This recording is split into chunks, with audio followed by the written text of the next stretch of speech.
kí fásitì ayọ̀ ọlá ohun Oyíndàmọ́lá kú ọdún. Ọmọ wọn ní Ilala tí sọjọ́ bí lónìí ó kú ọdún. Ariike mo ṣe lónìí orí mi àfilé. Bá mo lówó dúró ọmọ ẹjí fèpèsè ọmọ ẹjí bọ́sì lèmi kú ṣe. Ọmọ níyì ọmọládé ẹni kóríkì àrọ́mọ gbẹ́jọ́ káàrí ránṣẹ́ kó tún dàgbà káàkiri rẹ̀ ni Àṣàbí òkú ọdún.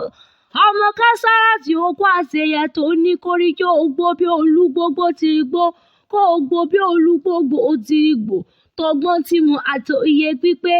Àṣàbí ìdùnnú Oyíndàmọ́lá onídàárí ìbànújẹ́ oníyọ̀sọ̀nù bí ọmọ wọ̀.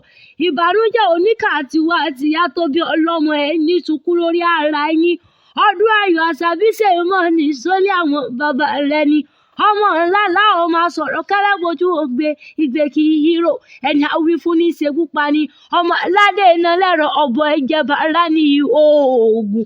Ọmọ aládé bò lọ́pọ̀ oògùn bò lékè kò ní jẹ́ ọ̀rọ̀ gbogbo àsọdà àánú. Ọmọ Ọmọláoyè ọmọ Kùmọ̀dẹ́rẹ́ ọmọ kúkú ndúkú ṣe ewé gẹ̀rùgẹ̀rù ọ̀pọ̀ oògùn àrùn mọ́ gàlégàlì. Oògùn tó kọ̀ tí ó jẹ́ ewé rẹ̀ ni ó pé orí bàbá rẹ̀ jẹ́ ojú ewé lọ. Orí aládé jẹ́ jùmù ìbá lọ. Ọmọ aládé kì í ṣe kà. Ìran bàbá rẹ̀ wọ́n kì í bá ká gbélé ọmọ àkọ́mọ àti ká lẹ́yìn. Àṣàbí ìwọ lọmọ adúró gbẹngbẹ lẹ́yìn aṣọ òtítọ́.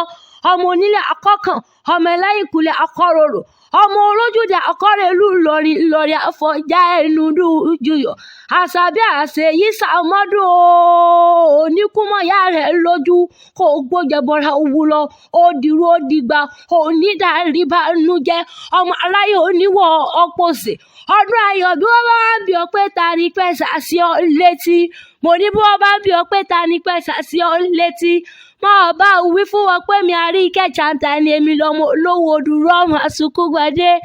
Òwú ló kọ́kọ́ gbadé ò bẹ́ẹ̀ ni fẹ́ ẹ bèrè.